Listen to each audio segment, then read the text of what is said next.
All right. Welcome to today's podcast, Paladin Strategies. You got Brad and Chad here. I prefer to say Chad and Brad, but That's right. as typical, he says the B comes before the C in That's the right. alphabet. So, That's right. Brad, looking forward to our guest today. What do you think? Oh, I'm excited because I read a couple articles that she posted about NIL stuff and whatnot, and Florida has been, and she's from Florida, and we'll get into that. But Florida as a state, and then especially the University of Florida, at least that I'm familiar with, has been big players in the NIL game. And there's been some good stuff and some bad stuff, and I think we'll kind of just hit on a couple of those things. So I'm excited for the knowledge that she brings to this whole NIL space, and especially with us in talking with a lot of women's sports. I think she's going to give us a wealth of knowledge. Yeah, I think that's the thing I think is cool is looking at it from the women's NIL perspective, and I think she's got some good insight of what she's got going on in Florida, what she's seen there in Florida, and I Mm-hmm. think that's going to be beneficial at helping us even understand a little bit more of NIL as we're trying to get stuff rolling more Yep. on the female side of it. Yep. So Yep. awesome. So with that, let's bring our guest on today. We've got Ainslie Lee from the Gainesville Sun. So Ainslie, how are you today? I'm doing good. How are you guys? Oh man, let me tell you, we had some great storms last night. Oh man. So we're in Kansas, so we get some good thunderstorms after it was 30 the day before, then thunderstorms overnight, and then today I think it's supposed to be nice. So we're doing good. How about you? Yeah. How's the weather down there in Florida today? Yeah, this weekend was the first big, I think, water weekend for everybody. I mean, we kind of got up into 80, 86, 88 degrees here in Central Florida. So everybody was either taking off to either coast to go to the beach or laying out by the pool or the lake or what have you. So the weather here has been fantastic. It's crazy that it gets this warm in February, but you'd think after 24 years of living here, I'd be used to it by now. But still, every time it gets to as hot as it does so early, you're like, wow. But so yeah, it was a great weekend of weather here. I saw I saw a deal the other day, and I don't even remember where I saw it, but the weather was going to be below 50 in Florida, and not much below 50, like 48, 49, something like that. And it was showing the weatherman and how they were talking about how it was going to be 48, and telling people that you needed to dress in layers and all these things. And in Kansas, when it's 48 or 50, we're like, hey, today's shorts and t-shirt. I'm wearing shorts, man. Yeah. So that's crazy. I also liked what you said there, that people were going to either coast. And I was just like, in Kansas, we don't have any coasts. Maybe the banks of the local lake here. So if one was to start at one coast, drive across, obviously it's going to be a little closer down towards the bottom, but at its widest, how long would it take to drive from one coast to another? If you wanted to go to both beaches, one on each coast, how long would it take? Yeah, so I've actually done this before. Okay. And in fact, it's a thing that many of us Floridians do. We call it chasing the sun, if you will. So you wake up super early and you catch sunrise on the East Coast, the East Coast. And then you'll kind of spend a couple hours there, and then you'll take off, towards the middle of the afternoon, and you'll drive across so you can catch sunset on the West Coast. So I mean, I don't know if I've ever done it at its widest, but I mean, I think you're looking at 3.5 hours. It's kind of like, when I did it, and even when I did it, we kind of went diagonal instead of straight across, because we went St. Augustine to Clearwater. But yeah, I think you could probably trim that, like you said, a little bit quicker. Probably into that 2 hours, 45 minutes, 3 hour range, maybe. Right. Yeah, I didn't even think about that either. In the morning, sunrise. And you can do that in Kansas, but the problem is when you saw the sunrise, you'd have maybe a little bit of time, and then you'd have to start driving, because it's like an 8-hour drive across east to west. Yeah, it's pretty long. Let's jump into the stuff that we're here to talk about today. So first, give us your background, Ainslie. Tell us a little bit about yourself. Sure, yeah.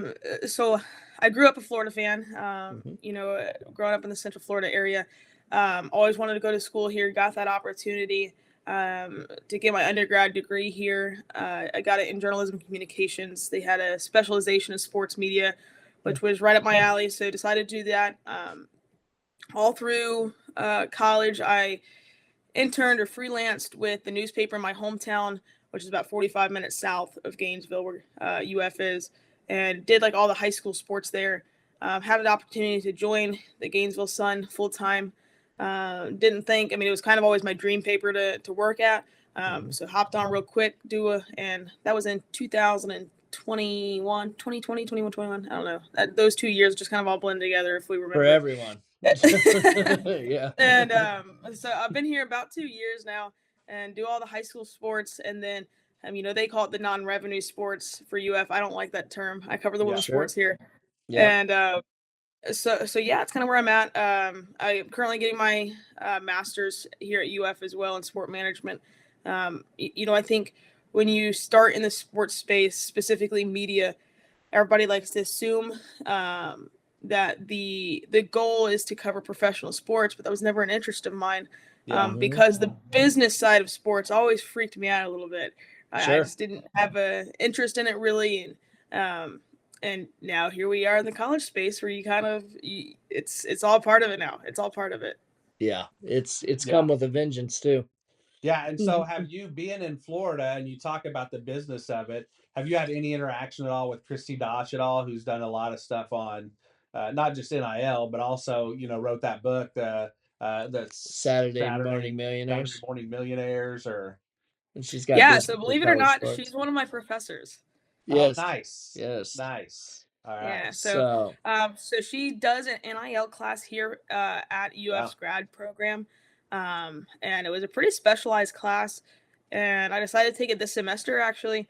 And it's been an incredible asset as we've seen all this stuff unfold. And, I'm asked to cover these NIL things.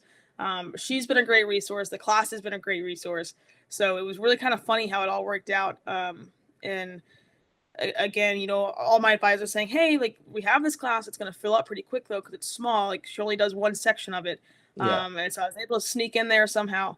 And it's been, like I said, it's just been an incredible resource. And she's obviously one of the top in the country to learn from in this space. Yeah, absolutely. So let us give you great stuff there. And we're glad to have you on today. And obviously, one of the things that hit that and got Brad to reach out was one of your recent articles. So let us give you a little background on us so that you know why we're trying to do whatever it is we're trying to do. But Brad had some ideas revolved around the NIL space and nonprofits and linking athletes with nonprofits, and then which is still a goal.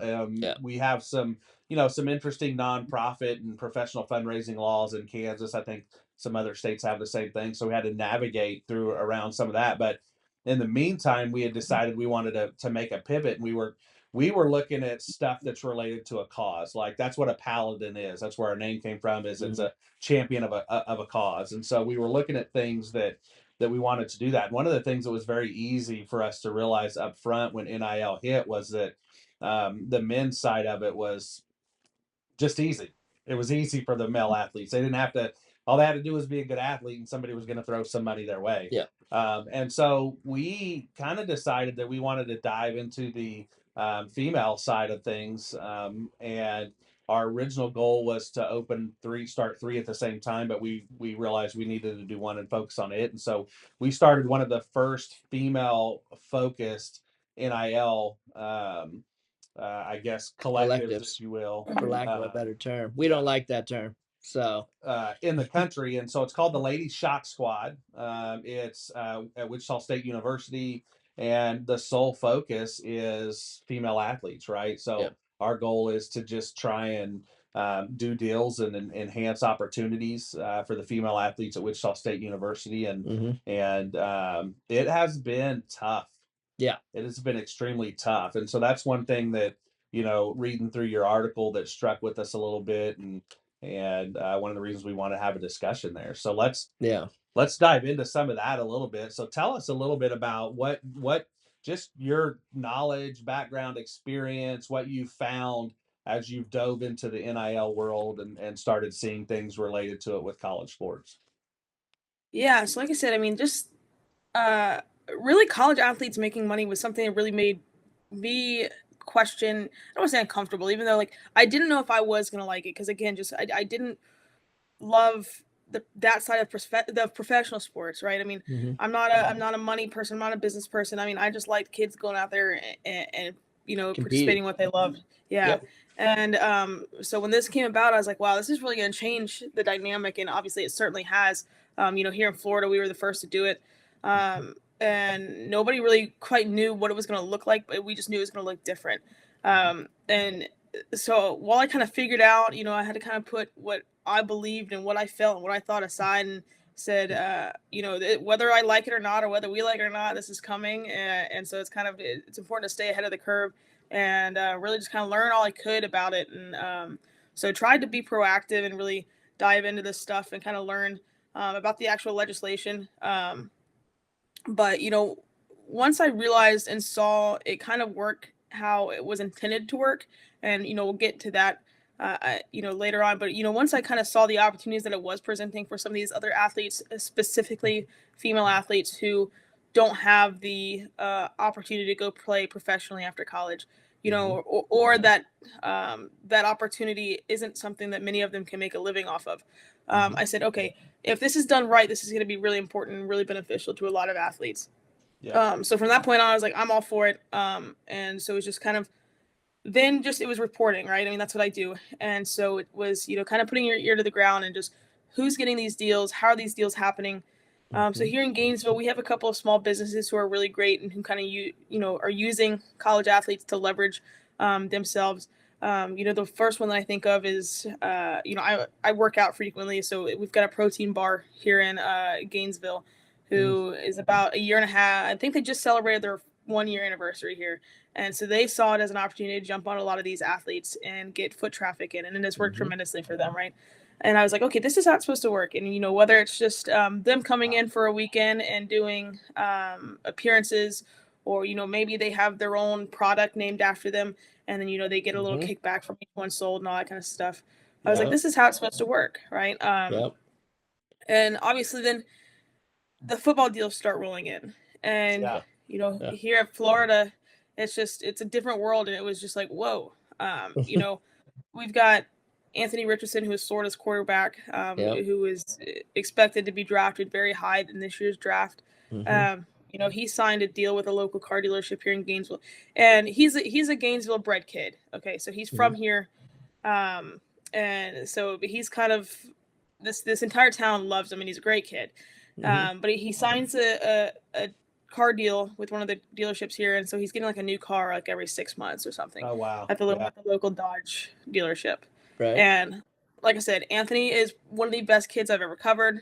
But it was a situation where, within a couple months of having this brand new car, he gets a ticket for going 105 miles an hour through campus. Wow. Through campus? I believe it was through campus. Yeah. Oh, wow. Yeah, that's crazy. Bless him. He kind of, he definitely took it on the chin and owned up to it and did what anybody would expect Anthony Richardson to do. And, he's at the end of the day, he's a college kid, just like I was a college kid. My brothers were a college kid. Just kind of being silly. It stinks that he's in the spotlight that he is. But, when you compare that to somebody like Trinity Thomas, right, who's Florida's gymnast, who I think after last weekend is either 3 or 4 perfect 10s away from breaking the NCAA record. Yeah, right. Last year, she was the all-around national champion. And as of last year, she's still saving for a car. And, she's arguably, I think you could say she might have been the most successful college athlete, last year. Sure. And she's still saving for a car. And that's really what left me scratching my head a little bit. And then you get into the Jane Rashada situation, which is just a whole other book of, that was a lot. But yeah, I mean, so it just started of just, we hear about it coming, then it's here, and, I'm not in a position to impact how it works. I'm just in a position to make sure people understand how it works, because I think there's a lot of misconceptions out there. Yeah, and I think that some things that you hit on that I think fit right in line with some of what we see is just that it's like nothing against the quarterback that's just a good kid in there. Like at the end of the day, he's a good quarterback that got a car deal just because he's the good quarterback at Florida, right? Like he didn't have to necessarily work for that deal. And that's probably the biggest thing that we see. And honestly, one of Brad's frustrations at times is because we realize, so we have an athlete at Wichita State. So obviously Tim Walton coached at Wichita State years ago. Yeah. I don't know if you knew that. And he's a Sooner. He's Is a he Sooner really? baseball player. Yeah. Okay. Championship teams. Okay. There you But go. He's a big Sooner guy. So but gonna have to deal with that. We have an athlete at Wichita State that Sydney McKinney. And Sydney McKinney, I was actually laughing the other day because there was a post of an OU softball player who's a great softball player, Tiara Jennings. There was a post about how great she's doing this year so far, and her average was like less than 400 and some stuff like that. And I'm sitting here thinking, like, Sid's average to going into this last weekend was over 700 still. So she led the entire NCAA in batting average last year with a 522 average. Yeah. Right. She's been all conference in the AAC before. She was a second team All-American last year. She was a player of the year before. Yeah. But like she led the entire NCAA in batting average, and she played for Team USA over the summer. And Sid gets some money, but Sid works her tail off. Yeah, she does. To do that. And she's still probably getting, if she's lucky, somewhere between $10,000 and $15,000 a year. Yeah. But it's working her tail off to get that. And you're like, here's somebody who's doing great on the field, but the money just isn't being thrown at her. Right. Like it is guys coming from high school who have never played anything in college yet. And they've got, $13 million deal waiting on them to go there. So that's what I find interesting in the whole thing. And some of the things that you talked about is you've got the Trinity Thomases of the world who by their success should just have people throwing money there. Yeah. But they don't. And the only way that they're going to get it is if they work their tail off. And what's crazy to us is the other side of that, right? So Sid McKinney she gets over 600,000 Snapchat views every 30 days. So she's got a great social media following as well, and still has to work her tail off to get any money. Yeah. Yeah, no, it's really crazy. And so, in that story that I did, obviously I ran it as a preview to Florida's visit to LSU gymnastics. Yeah. And so obviously there you have kind of the NIL anomaly that is Olivia Dunn. Yeah. Right. She is not the normal. Again, that's for sure. Right. And I think again that was like it's a big misconception. A lot of people think, well, if she's making all this money, surely everybody else is, or they have that opportunity, or they're just not leveraging themselves correctly. And it's not the case at all. And so in that story, a lot of my quotes came from Leah Clapper, who I mean, really, she's the definition of grinding for NIL. That same course that I was talking about that I'm in with Professor Dosh, Leah Clapper is a TA and who does like guest lectures for it. And just, that way we can hear from somebody who's in the space doing it each and every day, how it works for her. And, she has an advertising major background. She's very business oriented, and she's a mastermind when it comes to it, and just the way that she describes, how she's, I don't know if she's with an agency now, but, for the longest time, many of these female athletes were by themselves, they're representing themselves, they're cold calling brands by themselves, they're negotiating deals by themselves. And so, hearing about that, and again, just kind of having that firsthand, experience that Leah Clapper gets to share with us was really cool. And having an opportunity to interview her for that story was also really cool, because I was able to say, hey, like, I watch her lectures in class, and now here I am kind of interviewing you for my full-time job. But yeah, I think, and I asked both of the athletes, both of the gymnasts that I interviewed in that story, how in the world do you not get frustrated, right? When you see specifically, the situation of Livy Dunn, right? Yeah. And I'm obviously one of the biggest advocates. I try to be the best advocate I can for women's sports. The last thing I want to do is put another female athlete down and saying, well, she doesn't deserve it. I don't think she doesn't deserve it. It's just, just this year she's been injured a lot. She doesn't perform. She doesn't put up the performance numbers that many of the Florida gymnasts do. And so I say, how do you not get frustrated? And I was expecting, I understand, they're in the same boat. They don't want to put another female athlete down, especially in the same sport that they're in. But I was expecting them to kind of be like, yeah, no, I see where you're coming from. But like, no, like, we're happy for her. And if, the big thing is it adds a lot of value to us too. Yeah. What Livy does in Baton Rouge, she's like, helps each and every one of us here in Gainesville, bring spectators to the sport. And so I thought they handled that with so much grace, because again, like as an outsider, it's so frustrating for me to watch. But yeah, so it's a different world. And like I said, the Jaden Rashada situation was kind of the tipping point for me at Florida. And I mean, I'm a Florida football fan. I mean, I spend my Saturdays, if I'm not covering the game, then I'm in the stands with my family. I mean, that's what I did growing up. Right. But when news came out that they're about to that the collective, I always say that Florida was going to pay. Florida's not going to pay. The collective, or whoever is doing the NIL stuff, was going to pay this kid. I think it was like $13.8 million to really just walk on campus. Blew my mind. Never played at all. Yeah, crazy. Yeah, and truth be told, that evening, ironically, that evening when the news broke that things were falling apart at the negotiation table or the contract table or whatever, because he had signed his national letter. Yeah, he just hadn't enrolled in classes. Right. And so when all that news came out, I was covering a team dinner with the women's basketball team here at Florida, and they didn't know it at the time, but they were getting a team-wide NIL deal. Oh, nice. And it was the first one on Florida's campus where it was the entire team getting a deal from Florida's collective, the Gator Collective.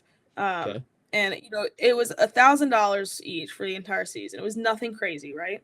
Yeah. And you think there's 15 probably girls on the roster, and so $15,000, give or take. Right. And when I tweeted that out, people just lost their minds, and started going after the collective, saying, why are we paying them money when we just lost our 5-star recruit because the contract fell through? Oh my. And I don't know, like that was a long evening for my poor parents, because I mean, I just needed somebody to vent to. Right. And, Right. Just I can't believe these people. And I hated it for these the women's basketball team or the players who might go on social media and see some of these comments and feel that they don't deserve it or they didn't earn it. When it was such, in the grand scheme of things, it was such a small amount of money. Right. But so, I mean, that was kind of the space here. That was the last couple months in a short story here in Gainesville. It's been kind of a wild ride in terms of NIL.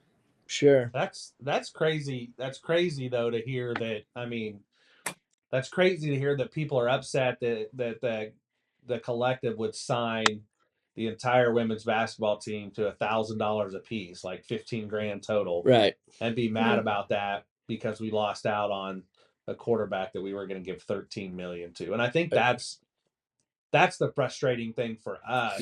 We watch stuff we're not saying don't give those guys money. Don't give, it's the scheme, the views of it in a lot of places are, we don't even have at Wichita State, we don't have basketball or football. I mean, we don't have football to compete with.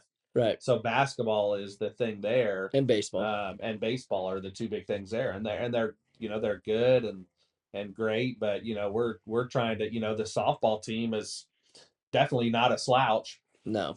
And so trying to push that. I do think it was interesting. I'm curious to get your opinion and thoughts on, so there obviously was the first NCAA action taken in NIL, and it involved the Cavender twins. And I thought that it was interesting that, number one, it was a blatant a blatant disregard of whatever the rules are supposed to be, that you met with this booster and had dinner with him before you were even committed to the institution. So I think it was blatant there. But what I thought was even more interesting was the lack of punishment of anything, right? Like that basically the NCAA essentially saying that they're not going to punish athletes for NIL stuff. And the fact that the institution wasn't going to do anything to the booster. And so really to me, it felt like it was the NCAA's opportunity to say, okay, we're going to take action, but not actually do anything, so that people feel like we're, at least going to take some kind of action. And so I'm kind of curious what your fake action on that. Yeah.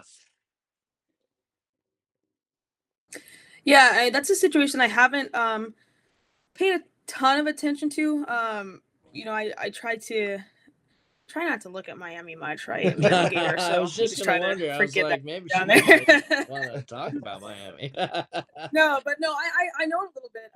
And I mean, in terms of the university, maybe punishing the booster, you're never gonna bite the hand that feeds you, right? That's not how that works. Right.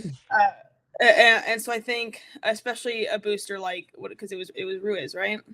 Yeah, probably, yeah. It was that. Yeah. You're definitely not going to do anything against him. In terms of the NCAA, I have my thoughts about the NCAA, but I think in terms of NIL, it's just nothing standardized, right? Well, I think it blew up too fast on them. I don't think they thought that. I mean, they were like, okay, so Austin versus the NCAA, or Alston versus the NCAA. I always get that mixed up, but whatever it was, that case went down, and people started collectives the next day. Well, that's what you just said was the key, though, right? Like nobody was ready. We've talked to a few different people that are really into that NIL stuff, and it wasn't. The reason it blew up on them was because nobody foresaw the collective piece. Right. Everybody thought that it was going to be businesses going out and working with athletes and getting that set up, but nobody saw, hey, all these people are going to get together and pool their money together and create the collectives. And that's what blew up, and that's what they weren't ready for. Right. Yeah. And like I said, and this is something that we talk about in that NIL class often, is just how the rules vary so much from state to state, obviously. Yep.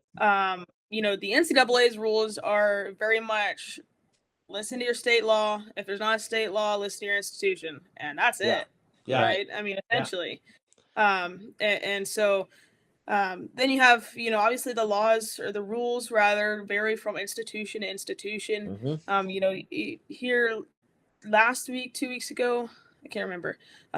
Florida changed its law. It was kind of a major change. I don't think people realize how big it was. I mean, I ended up, writing the story on it, and it really didn't get the traction that I expected it to. And I think it's just because people aren't really understanding that what could happen as a result. So, for those who aren't familiar, previously here in Florida, anybody with ties to the university, and a university employee, whether that's somebody that's part of the athletic administration, whether that's a coach, whether that's, just anybody with ties to the university, couldn't help leverage an NIL deal, right? And so instead it had to be these collectives, or it had to be an agent, or it had to be the athlete itself. All it was is the university could not be a pawn piece in whatever was happening. Yeah. Right. And that changed, with that law, like I said, last week, 2 weeks ago. So now university employees can help leverage NIL deals. So, we used to, we'd be in press conferences with Billy Napier doing the football stuff. And, whether or not he actually knew or not, who knows? But, he didn't have a say in a $13.8 million contract. Yeah. He didn't really have a part in that. But now he could. We talked about Tim Walton a little bit. As soon as that news broke, one of Florida's softball players, Skylar Wallace, was actually in the Capitol, in the state Capitol that day as they signed that piece of legislation. Governor DeSantis reached out to the universities, Florida State in Florida, and said, hey, bring 6 of your athletes, just kind of be cool for them to experience this, piece of legislation. And so Skylar Wallace was one of those who was able to go up there. And so I don't even think Skylar Wallace was back, but we had our planned media availability with softball. We do them, I think, every Tuesday or Wednesday.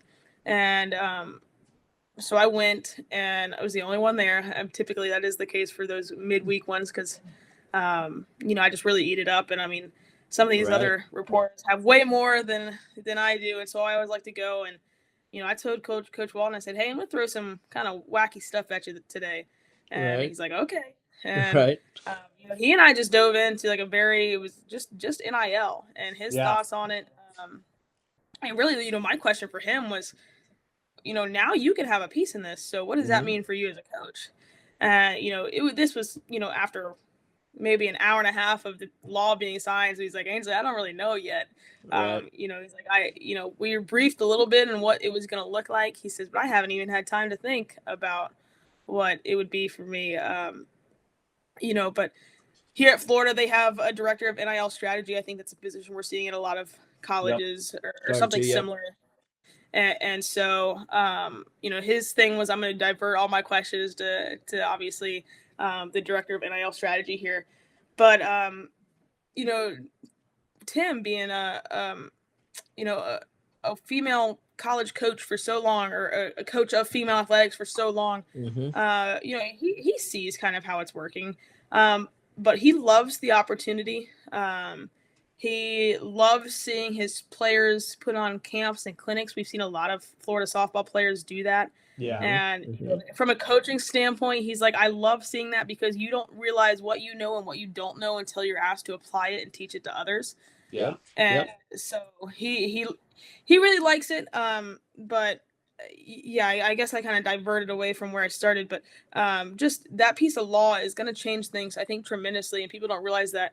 And I'm curious to see if other states, I think other states have followed suit already, or I think some of the states have that before. Yeah. Florida. I know Alabama has. Alabama's a state that's done it. I think Kansas can. We don't have a lot of, we don't have any NIL laws in Kansas as a state. Like our high school kids can get paid for their NIL, for their name, image, and likeness, even in high school and stuff. And so like Coach Redbrenner, for Wichita State, she doesn't actively all the time, push the Lady Shock Squad, but when she does post things about us or says, there was one time, Lady Shock Squad's a game changer for the women's softball or for women's athletics. And we've stole her hashtag, invest in women. And well, it's not her hashtag. She's the one that was doing it all the time. And so we started doing it as well on all our posts and whatnot. And she, we see an uptick in people who start following us, and so these coaches can have a major, can really put a stamp on their NIL deals and can help. And like you said, it's just a matter of what works. What can I say? What can I do? And whatnot. But we see it here just a little bit. The few times that she's mentioned stuff about us. And so, it's a matter of working with the other coaches too, to try and figure out how we can wrap them into it and whatnot, and go from there. We have recruits that follow us, Lady Shock Squad. So we have recruits who are thinking about going to Wichita State who, they'll like our tweets or they'll start following us, and I'll be kind of like, well, who's this? And it's some high school kid from Texas who is interested in coming to Wichita State and stuff. And so it's just that marketing side of things,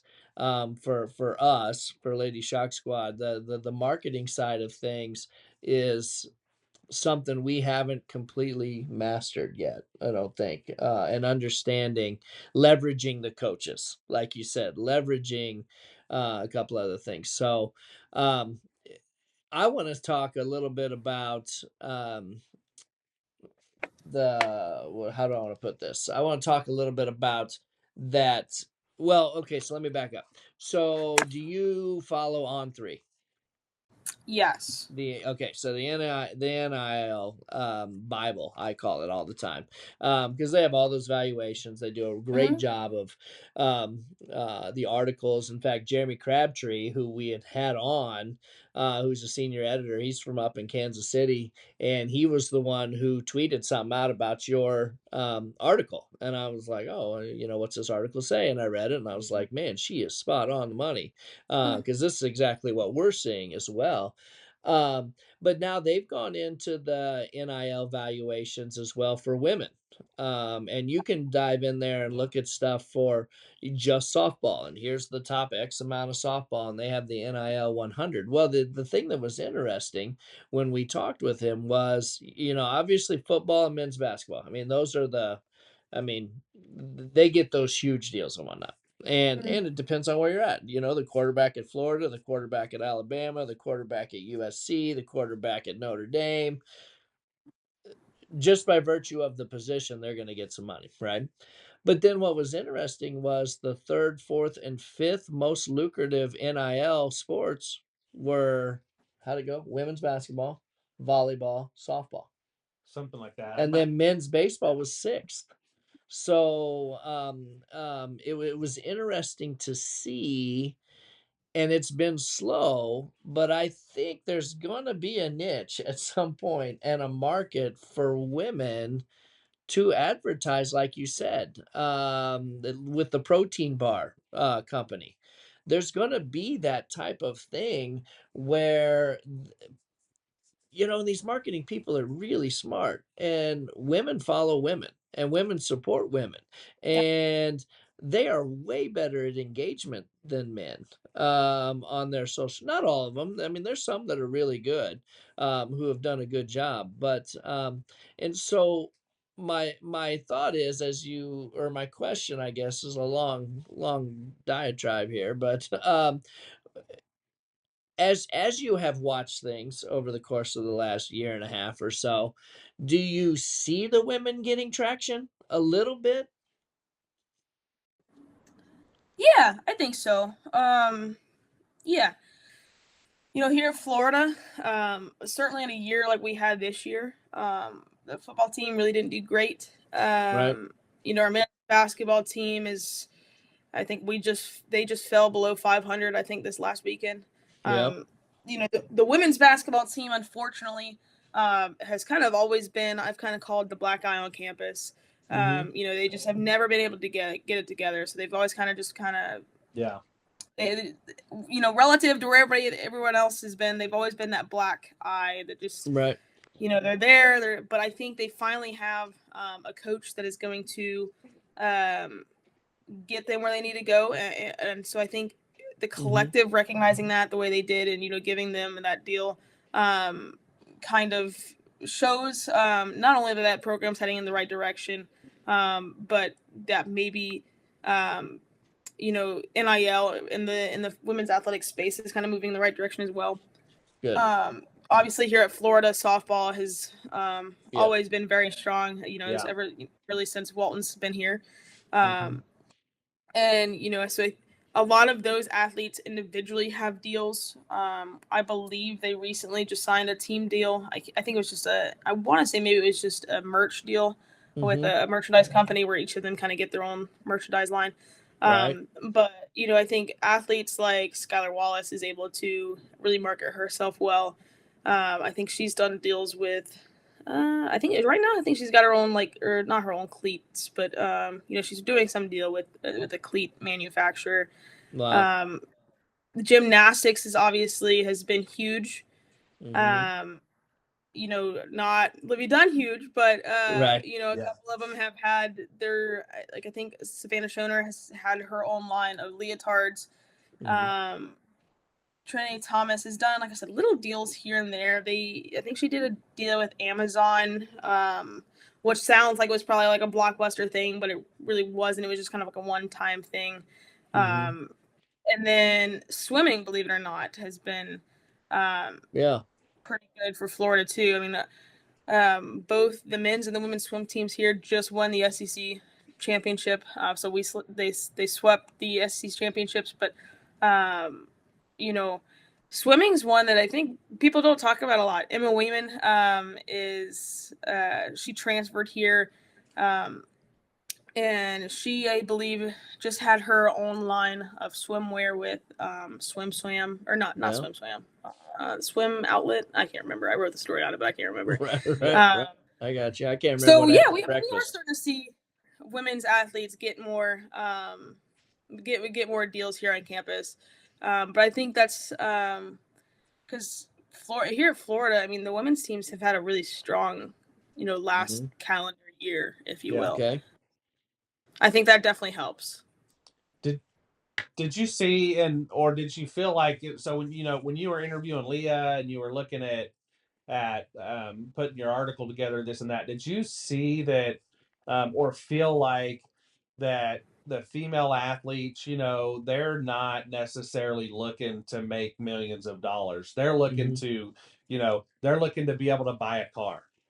They're looking to be able to have some, it's not about, I need $10,000 a month. It's about, hey, guess what? An extra $500 a month would be beneficial. Did you feel like that's where a lot of the female athletes are at? That it's not, about a lot of money. It's just about some money.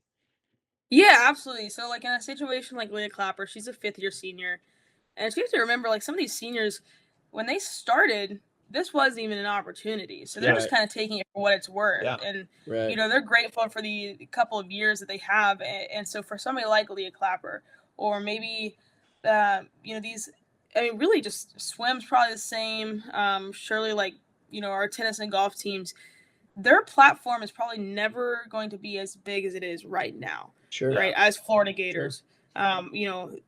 Gymnastics, you can go to the Olympics, but a lot of the time, like, their prime is at like 16 years old, right? Yeah. And considering it's a once in 4 years thing, I don't know how many of the girls on the current team are going to make it, or who will ever see the Olympics.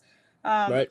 So yeah, so I mean, many of them just kind of see the opportunity for what it is right now, and saying, I'm at a Power 5 school, I'm in, I'm competing for one of the most recognized brands in college athletics here at Florida, and so they're kind of using that as a platform and just kind of taking it for what it's worth. I think another misconception that many people have about college athletics is, if you're on a full scholarship, everything's taken care of. Nope. But many of these female athletes, I mean, just athletes in general, yes, they get a stipend, but they still have to pay rent or their phone bill. Or I was talking with one of the women's basketball players. She's got a dog. She's like, I've got to feed my dog. Right. For Leah Clapper's, in her example, because that's one of my favorite things to ask is, how is this helping you? How is this really helping you? Because the answers you get are just, again, you've got somebody feeding their dog. You've got Trinity Thomas saving for a car. Leah Clapper, she says, I love being able to give gifts and, having a little bit of money to be able to get my parents things and my siblings things. And that's where the space has kind of helped her. But there has been kind of one common answer among all the female athletes that I spoke with, and that's saving the money. Right. And so I don't know if that's just says a lot about who they are and, how kind of money wise they are, or maybe that says a lot about the, the workshops that they have to do here at Florida as athletes, the financial literacy workshops. Maybe that's where some of this comes from. Because that is a piece of the legislation, is that they have to go through these financial literacy, these entrepreneurship workshops. Oh, wow. That's good. So that might be where some of that comes from. That has been a common answer, is just kind of building a safety net for post-college. Yeah. That's what we've noticed a lot too, is just the approach, not obviously not everybody, but with a lot of the female athletes we've talked with and we've dealt with, it's really just been, they're not looking to make millions. They just are looking to have some money to, like you said, with the cars, or Sid McKinney talks about that. She's like, I would just like to have a car that that's reliable, that I know that I don't have to worry about, and doing some of that. And the other thing, that the last piece I want to hit on a little bit is, have you noticed, or have you seen, like, is there, without naming names, are there, a couple of athletes at the University of Florida that, like, man, if she would just, like, put in the work, she could make some decent NIL money, but she's not putting in the work. And the reason I ask that is because it seems like, in the conversations we have, like, and we talked about it a little bit already, like, the money's not just going to be thrown at you. So you have to go out and kind of earn it. Yeah. And use some of those things that are available to you. And we see some of the female athletes that are doing that. They're putting in the effort and they're doing things to try and make a little bit of money. But then there's some other ones that you see that at least we feel like we see that we're like, man, this one, gosh, if they would just put in some effort and work, they could probably make a little bit of money, but they don't. They either, and so I guess the follow-up to that question would be, is not only do you think there's a couple that are that way, but do you think that the reason they're not putting in that work or effort is because A, they don't want to, and they don't want to put that much effort into it because it's not that big of a deal to them, right? Or B, they don't really know and understand how to do it or what they need to do or understand how to make those things happen? Yeah, a little bit of both. And this kind of takes me back to that same conversation I had with Coach Walton that day. He says it's not in some of their personalities, right? Mm-hmm. We've seen that. A lot of this is content creation and kind of being a social media influencer, which is a word that comes with both positive and negative connotation, right? Yep. And so for some of them, for some of it, it's just not who they are to kind of be loud and super enthusiastic on social media.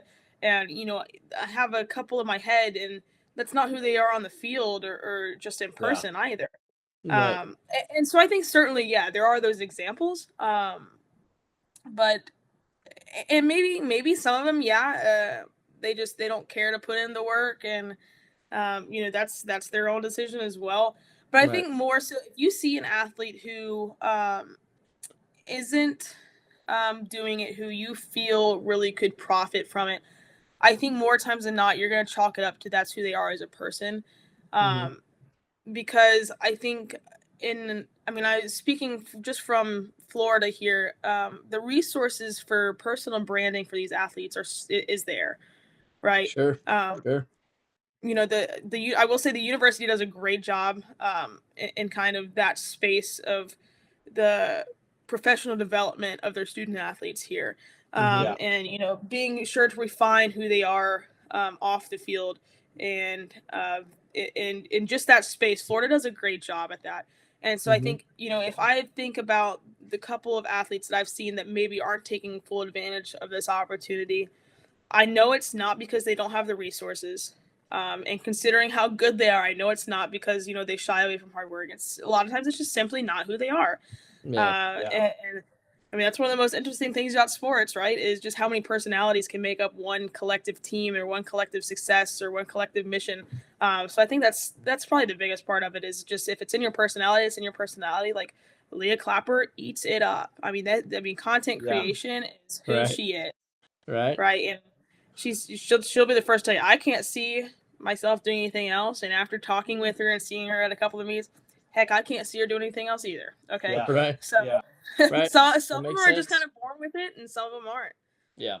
Well, what final thoughts do you have? And then we have one more little thing that we do on all of our podcasts here. So what kind of final thoughts do you have on anything that we didn't ask or anything that you want to throw out? Or no, you guys hit on it all. I think it's for me as a young woman in this space, again, I graduated 3 years ago, and I'm bound to graduate it again in a year.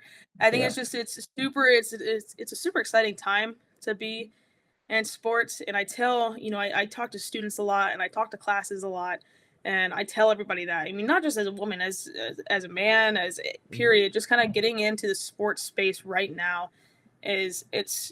you better have your running shoes on, because it goes so quick. Yeah. Right. I mean, every week it's something new is happening, but it's super fun to be a part of. And I'm just, like I said, it's crazy to think back of my thoughts behind NIL when we were first talking about it to now we're here. And I used to say, I can't imagine a world where college athletes are being paid. And now it's kind of shifted to, I can't believe we didn't do this for so many years. And so it's a lot of fun. And I'm super excited to see how it continues to evolve. And, I think all of us can just kind of hope that it continues to evolve in the right direction. And I think hopefully the leaders that are responsible for some of this can kind of see some of the disparity and see if we can fix it. But it's like I said, it's a really fun time, I think, in college sports. Yeah, for sure. Very cool. Very cool. Well, you've been great. And as I envisioned when I talked to Chad, and I was like, hey, we need to ask Ainslie, see if she wants to come on our podcast. And I was kind of envisioning, well, what direction might it go and whatnot. And I think you nailed the things that we were interested in. And there's the top end girls that are doing phenomenal, but it's really the strength of all the middle that I think is coming. I really do. And I've said this for almost a year. I keep on telling Chad, I keep on saying, man, I'm telling you, the women are going to catch up, and it's just a matter of time. Are they going to catch up with the top end football? I hope so. I mean, that'd be amazing. But they're going to catch up as a whole, I think, and narrow that gap big time and stuff. So you've been phenomenal today. So one of the things that we do, that we end all our stuff, we try to have fun, is we have 5 questions. And so we're going to ask you 5 questions, and you just tell us whatever pops in your head. Okay? All right. Here we go. So you have $100,000 to donate or create a charity. What are you going to do? Oof. I would say I guess maybe it's cliche, but I guess I would do something in the women's athletic space, probably for girls in sports. I don't know. Okay. I know there's a lot of organizations out there that do that, but I think that would probably be my focus. Good. I like it. Okay. When you think about success, who comes to mind and why? Ooh, I'm a Gator, so I've got to say Tim Tebow. Always. Man, wow. Yeah, that's true. Have you watched? I just feel like. Go ahead. I just feel like whatever route that he took, he always kind of found a way to be successful in some way. So I'm telling you, man, that guy. Did you see his where he got inducted into the Hall of Fame, and they listed them all out and left his name off, and he's just sitting there, and I mean, arguably one of the greatest college football players that's ever played, and he's just kind of sitting there like. And I know this is me, and this is why I'm not Tim Tebow. I mean, there's a number of reasons why I'm not Tim Tebow, but I'm sitting there thinking, what? That guy's a bum. How did I not get in? And he's just sitting there on ice, and then they surprised him. I almost teared up. I was like, yes, because he deserved that. So I'm a Broncos fan too. Oh, there you go. And one of my greatest memories was watching him throw a pass against the Pittsburgh Steelers. And the conversations that I would always have with people is the NFL has their belief of what a quarterback is, and Tim Tebow didn't fit that belief. Right. But I truly believe that there are people that they have the will to be successful so much that they're going to find a way to do it. And I feel like that's what made him great as a college quarterback. I feel like he could have easily been a successful professional quarterback if somebody would have just given him a full opportunity to do that. Because in the times that he did play for the Broncos, he found a way to win, and he found a way to move us forward in some of that stuff. And I thought it was interesting, just not related to him, but related to the NFL. I just actually read a deal today, AJ McCarron, who actually turned down NFL money to be a backup quarterback and took a lot less money to play in the XFL just for the opportunity to make memories for his kids and play. So, I mean, I feel like you've got those guys like the Tim Tebows of the world and even the AJ McCarrons who are like, look, man, this isn't about just being in the NFL. This is so much more than that. Right. And he does that. So great choice. Yeah, it was a great choice. I wouldn't even. I mean, I'm a big college football guy, but I wouldn't even have thought of Tim Tebow either. Like, just that's amazing. That's amazing. So, okay, so here we go. What would be your best day ever? And you can't say sitting on a podcast with us. That's not. Yeah, that was definitely number one. That was definitely that was the first thing that came to my brain. For sure. Right. I would say best day ever, and had plenty of them and hope to have plenty more is just getting on the boat with my family and going to the lake right in my hometown and just hanging out with my parents and my siblings, and we'll bring the dogs on the boat and we just have a good day. Yeah, that's fascinating to me. So what makes the lake better than just going to the coast and being in the ocean? Oh, so much. Oh my gosh. There's no sand. I mean, there is sand, but when you're on the boat, there's not sand. Yeah. You don't have to worry about like salt getting in your eyes. Yeah. And all that crazy stuff. I mean, I've been known to have some encounters with alligators, and that doesn't bother me. I can tell you here at Gainesville, it's so crazy. It's uncanny how many alligators are on campus. Oh wow! Just roaming around campus. Oh yeah, like they just hang out on the sidewalk. So those don't bother me, but like sharks are no go. Yeah. That's awesome. Yeah, sharks are a no go. I get that. But gators are also a no go for me. Like anything that can drag me and kill me. Like little like lake puppies, that's all it is. Lake puppies. God. Wow. Okay. I'd be so afraid to even go in the water. I know. I went to a company I worked for had a national conference in Orlando, and we went there and we stayed at one of the resorts there, and there's a big lake in between all the different stuff they've got, and there's these nets shooting out at like an angle like this, and I'm like, wow, I mean, they really don't want people to get in this lake, and they're like, oh, it has nothing to do with that, it has to do with the alligators, and I was like, the what? Like they just like, oh yeah, they said that they can start at one lake and find crevices throughout and pop up in a whole other lake miles away. And I was like, oh no, oh my God, I'm never moving here. So, yeah, no, we get them crossing the road sometimes. There's been a couple times where we've stopped traffic for alligators because they do. I mean, they'll walk a mile or two to find another place of water. So that is nuts. Yeah, when we drove back from that place to the hotel, just driving along, there was houses, and I looked over. I'm like, there are alligators sitting in that person's backyard.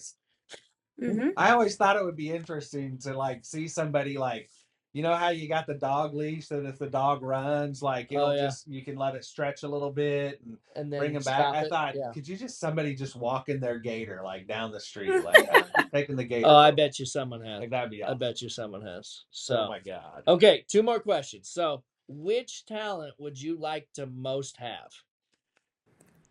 Which talent? I have no musical talent whatsoever. Like none. Okay. I don't know if I would like want to sing per se, but I think it'd be pretty cool, like be able to play the guitar or something. Okay. Yep. I got you. That'd be good. I am very similar.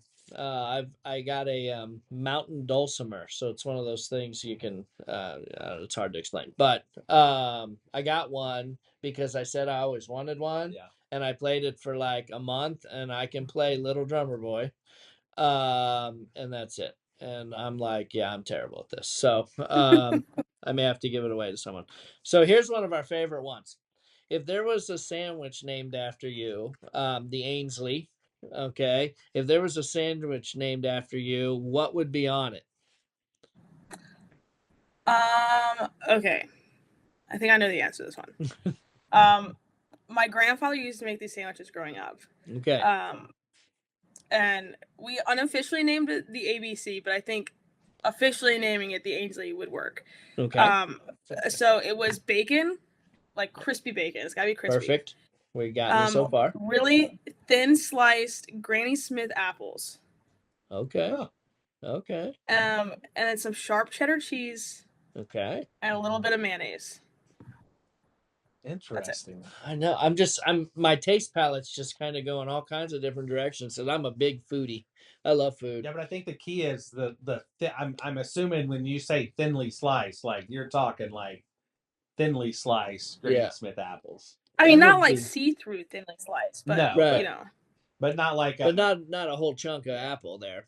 No. Enough that it gives that kind of that sweet. Yeah. To the interesting. That's very good. And then the sharp cheddar. What now? You forgot to ask. And I like all 4 of those. What kind of bread? What's the bread? Oh, I don't know, just like sourdough or like Publix. We have like the really cool mountain bread that's really good. Okay. But I'm gonna have to try that. Yeah, I'm gonna have to try that. If I try it, I will take a picture of it and I will tag you Okay. on Twitter, and I'll be like, I tried the Ainslie today, and whatnot, because that does sound intriguing. Because every one of those 4 things I like. Mm-hmm. I just don't know that I've ever tried them together at the same time. So, and you can't go wrong with bacon, in my opinion. Bacon Right. makes everything better. So Mm-hmm. that's amazing. Well, so that's our questions for us, or from us. And you, like I said, when I envisioned this conversation in my head, I think it went just exactly how I kind of thought it would. That you would have a pulse on, specifically Florida for sure. But then kind of understanding what's going on with the women's space as well. And so you've been phenomenal, and I wish you nothing but the best down there in Gainesville. And tell Christy I said hi, that we said hi, and master's degree in a year, you say? Yeah, should be, God willing, it should be a year.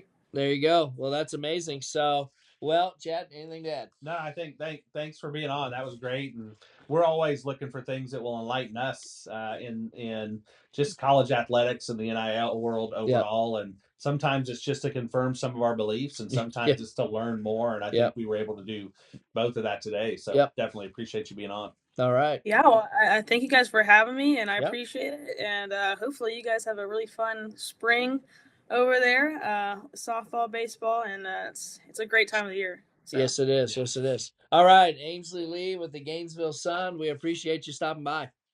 Yes, sir. Thank you, guys. All right. See you later.